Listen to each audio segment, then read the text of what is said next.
José Luis.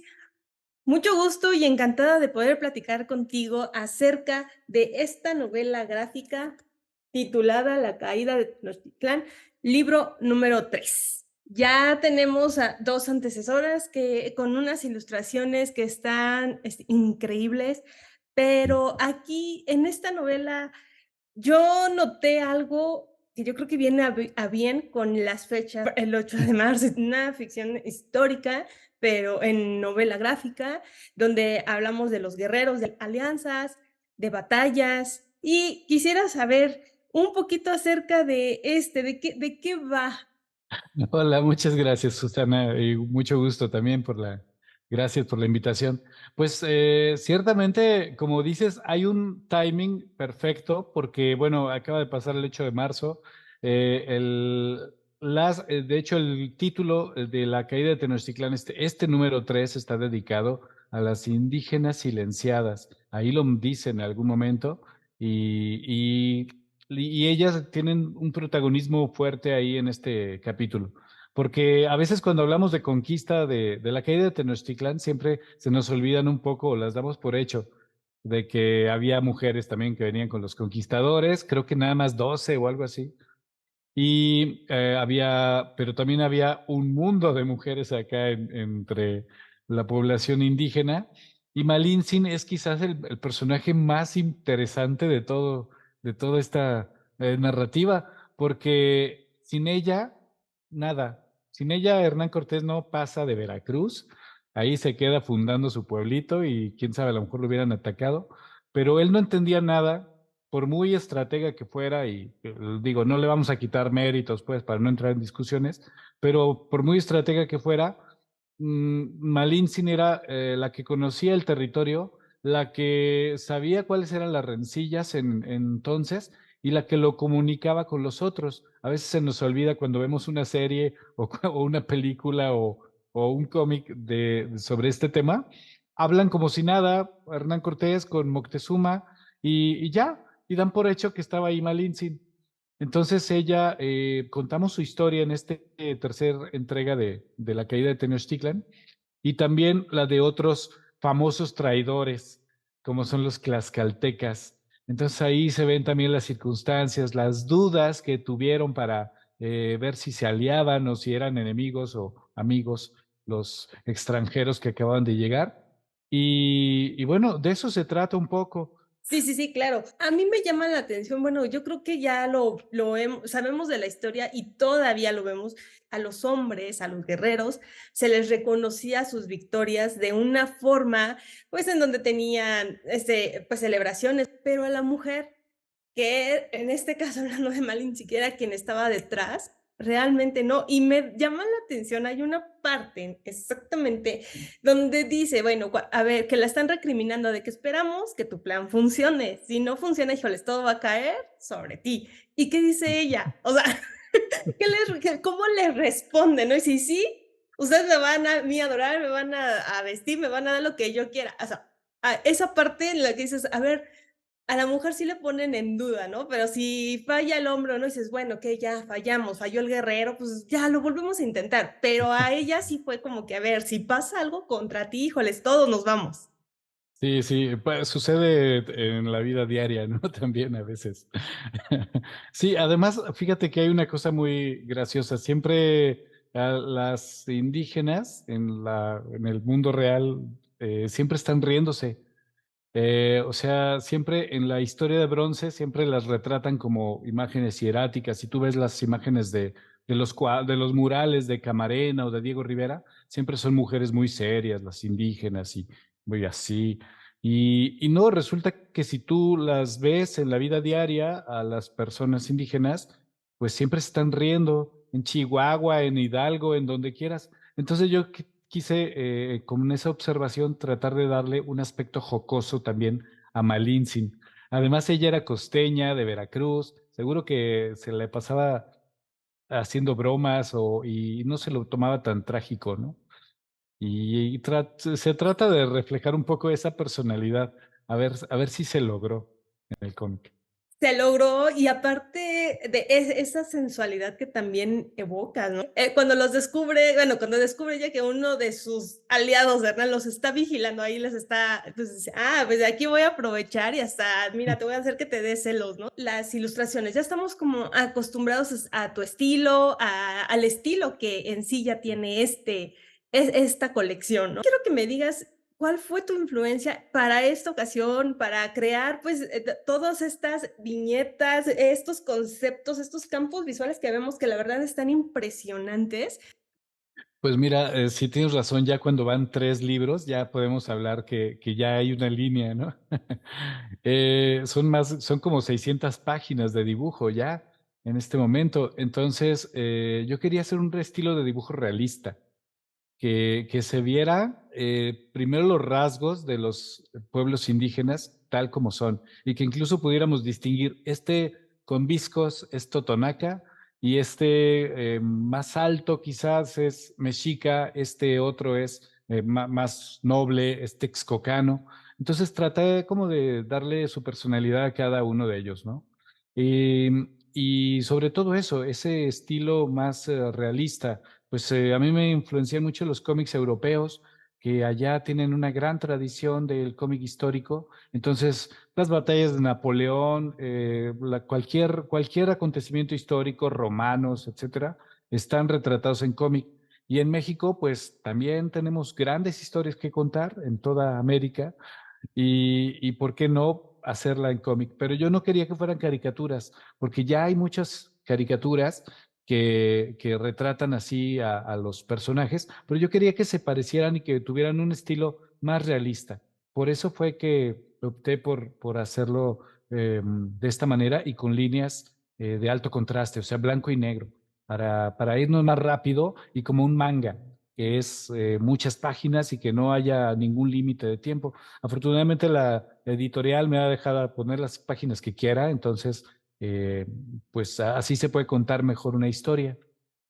Hablando un poquito acerca de las características de cada uno de los personajes, ¿cuánto tiempo te llevó hacer esta investigación para recrear todo lo que viene la indumentaria, los rasgos, los escenarios, los paisajes? Porque también son parte fundamental, porque va como volvemos, ya estamos como acostumbrados, ya tenemos una línea en que nos vas tú como explicando, mira, esto es así y esto significa tal y todo, pero ese tiempo de investigación, ¿cuánto te llevas? Y entre esta investigación, ¿tienes aliados? Sí, sí, cómo no, hay muchos aliados. Empecé a dibujar esto en el año 2000 más o menos, pero lo dejé ahí congelado porque era demasiado grande el tema.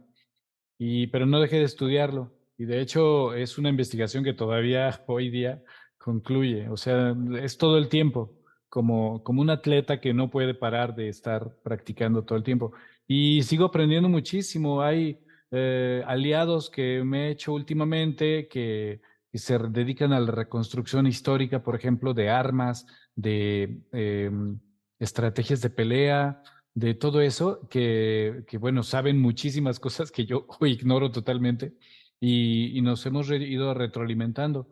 Eh, y la doctora Margarita Kosic, ella me ha dado algunas informaciones también, le pregunto, hay muchos especialistas ahí a los que estoy constantemente molestando o leyendo también libros, ¿no?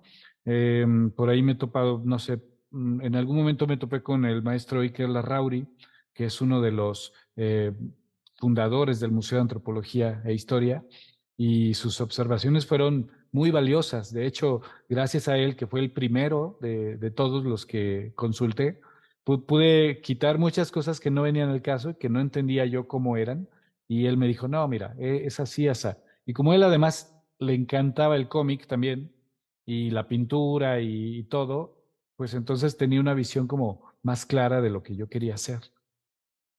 Es interesante y sobre todo conocer porque aquí tú te enfrentas no nada más a la ilustración, sino bien ya sabemos también es hacia el guión, o sea, la historia, o sea, haces toda esa curaduría que ya mencionaste y que yo creo que eso es lo divertido y eso es un reto porque se sigue actualizando la información que llega a nuestras manos. Entonces, yo creo que a lo mejor, bueno, no sé si te has topado que digas, chin, esto ya cambió y yo ya lo tenía en el uno, ¿no? Y dices, híjoles, ¿lo modifico o cómo haces otra vez para seguir entretejiendo esa historia, pero irla actualizando también? Porque encontramos detalles que, como a ti te pasa, yo creo que a mí me pasó de que, ay, esto yo no lo sabía, que no, que fueron, pues sí, esas cositas que dices, ¿por qué en la primaria no me enseñaron de esta manera la historia? Sí, creo que a mí me habría gustado aprender con cómics un poco de varias cosas de la historia, porque además este periodo se pasa muy rápido. O sea, mencionan lo que pasó, 1519, no sé qué, vámonos. Y ahora, y de repente resulta que además se saltan todo el periodo virreinal, que son 300 años. O sea, esa es todavía una falta más grave, porque no sabemos qué pasó entre el Imperio Azteca, que no comprendimos bien, y la modernidad que es de Miguel Hidalgo para acá, ¿no? Entonces resulta que el país es a partir de 200 años y se acabó. Zacatecas, Guanajuato siempre han existido y ya. Y resulta que no, que había todo un continente antes. Y, y sí, pero lo que ya está hecho ahí impreso, pues ya está, ya ni modo. Porque además, recordemos que esto es un cómic, entonces no es un trabajo académico que tenga que tener una validación por la academia ni nada. Y así que ahí donde se termina la investigación histórica, pues entonces sigue la imaginación. Y esa es una de las razones por las que me tardé también tanto en terminarlo, porque en el año 2000 pues ya tenía avanzado un poco, pero yo me mordía las uñas pensando qué van a pensar los que sí saben de veras, los investigadores, si yo llego con un cómic que dice puras tonterías. Y esa duda me carcomía y por eso lo guardaba así con pudor. Pero en el 2018 más o menos decidí ya sacar todo el libro y trabajar con ello. Y como hablas del timing, pues también ahí fue con un timing perfecto porque en 1519, bueno, en el 2019 se cumplían 500 años del arribo de Hernán Cortés a las costas mexicanas y fue cuando salió el primer capítulo. Luego resulta que en el 2000, no, en 1520 tuvieron una epidemia de viruela y nosotros tuvimos una pandemia también, ¿no? Entonces, eso retrasó la salida del libro, pero pues vamos como con ese tiempo. Y, y hasta ahorita pues va el libro 3, van a ser 5 libros y vamos a ver qué sigue en los otros dos. Rescatando un poco lo que mencionas de acerca de que este es, al final de cuentas, una novela gráfica, ¿no? Y que recordemos esto, que es una ficción histórica, pero sí cabe recalcarlo y qué bueno que haces tu mención y pues sí, también de que es un trabajo que se siente y se lee bien documentado, pero también seamos realistas que hay personas o lectores que cuando leen este tipo de material o trabajo, así sea también una novela histórica que es novela, o sea, sienten que todo lo que está ahí es lo que sucedió. O sea, dicen, esto es lo que pasó y ya me quedo con esta información. Sí, claro. Bueno, aparte no hay una versión, incluso los mismos historiadores también se contradicen. Es fantástico eso, porque lo que dice Fernando de Alba Ixtlilxóchitl no tiene nada que ver con lo que dice Bernal Díaz del Castillo y estuvieron al mismo tiempo. O sea, las fuentes se contradicen. Actualmente también hay otras discusiones también, incluso en el ámbito académico.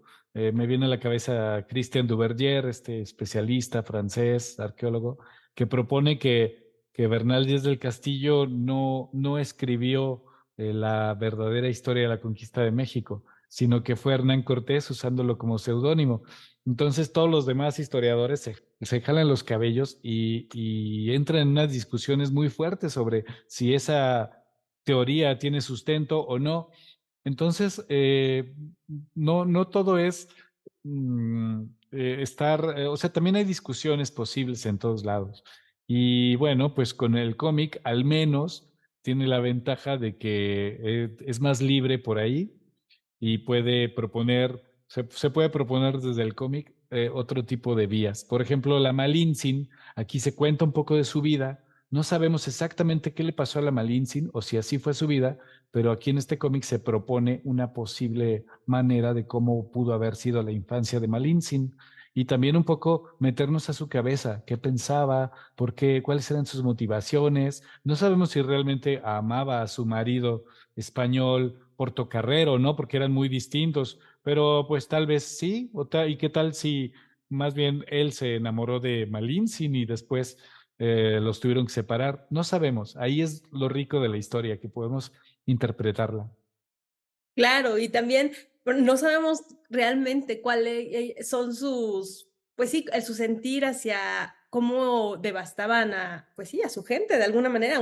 Hay una parte que me llamó la atención y me gustó, donde le hacen un tributo a ella, le dan regalo ahora sí de indumentaria, y Malinche llora y se hinca y le dice: "Gracias, a mí nunca me habían regalado nada", y vamos otra vez a regresarnos un poquito al principio, al inicio de esta entrevista, donde dices, ahí se ve el reconocimiento que se hacen entre mujeres, ¿no? Porque también el personaje, doña María Luisa, em, ella también le gusta el pensar, es diplomática y todo, entonces dice también en una de sus viñetas, ¿por qué se tardan mucho el consejo? Si hubiera una mujer, ¿qué pasaría?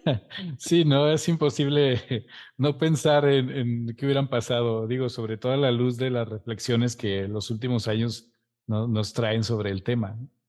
Sí, y claro, además estos personajes son tan trágicos y tan dramáticas sus historias y tan conmovedoras que es imposible que no estén ahí en primer plano también en la historia. O sea, Tecuelhuetzin tenía 13 años cuando su padre la regala para ser esposa a Pedro de Alvarado, que tenía 33 años.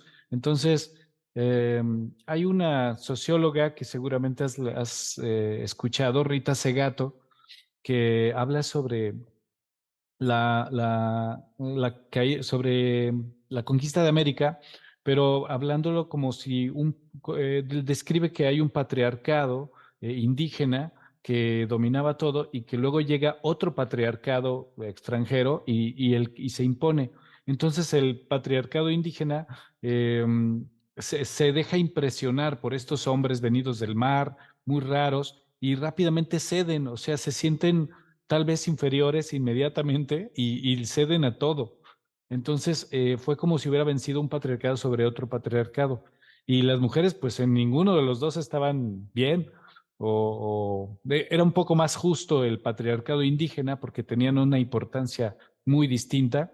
Pero los que perdieron, dice Rita Segato, fueron los hombres. Las mujeres siguen resistiendo incluso hasta la fecha porque en Guatemala, por ejemplo, o en Oaxaca, en los pueblos indígenas, las mujeres siguen resistiendo. El tejido, las prendas de vestir son todavía un resquicio de que la conquista, de que ellas siguen resistiendo y si fuera por los hombres ya hubieran perdido o perdieron, de hecho, pero las mujeres no, siguen resistiendo hasta la fecha. Entonces, bueno, pues sería menos doloroso. Digo, el problema de toda esta discusión es que la conquista de América no ha terminado, ¿no? Que todavía podemos ver muchas desigualdades, muchas racismo, batallas, eh, consorcios que se adueñan de tierras, de agua, y pues eso es, esto que se cuenta aquí es el origen de todo eso.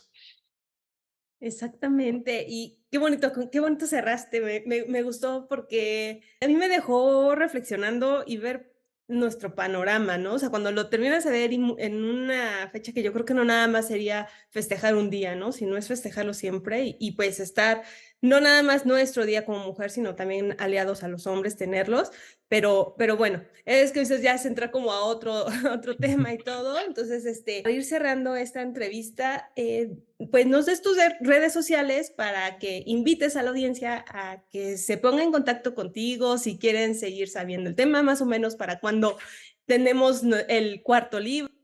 Claro, me pueden encontrar en Instagram, en Facebook también, como José Luis Pescador o José Luis Pescador Huerta con H.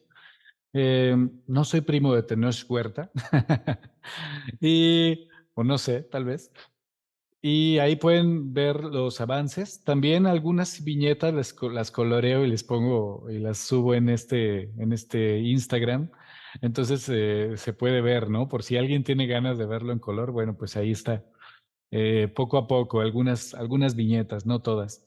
Y también subo avances ahí de los próximos libros y viñetas. Entonces creo que a veces es muy interesante ver los procesos de un cómic porque se va formando. Y pues bueno, esta es una novela gráfica un poco como a la manera europea, en la que los álbumes se van haciendo, pues se puede tardar uno, un año, 2 años haciendo un libro. Ya cuando por fin sale, pues ya es como una temporada de Netflix donde ya sale todo, ¿no? Entonces, agradezco que se esperen un poquito para ver la continuación y yo voy a seguir trabajando. Creo que el próximo año sale el número, por ahí de diciembre más o menos, ojalá saldrá el número 4. Pero mientras, pues ahí está el número 3 con Malintzin y con otros personajes fascinantes como Xicoténcatl, Axayacatl, que es uno de los que se opusieron a los españoles, y ahí podemos verlo también. Incluso al final del libro hay un pequeño encuentro entre estos dos personajes, Malintzin y Xicoténcatl, que ese sí, que me disculpen los historiadores, me lo inventé todo. Pero mira, vaya que hace su función de dejarte con de, oh, por Dios, ya quiero seguir leyendo el otro, ¿qué continúa? ¿En qué va a acabar esta relación? Sí, sí, sí. José Luis, muchas gracias nuevamente, te agradezco este tiempo y amigos, los espero en una muy pronta entrevista. Gracias. Hasta luego.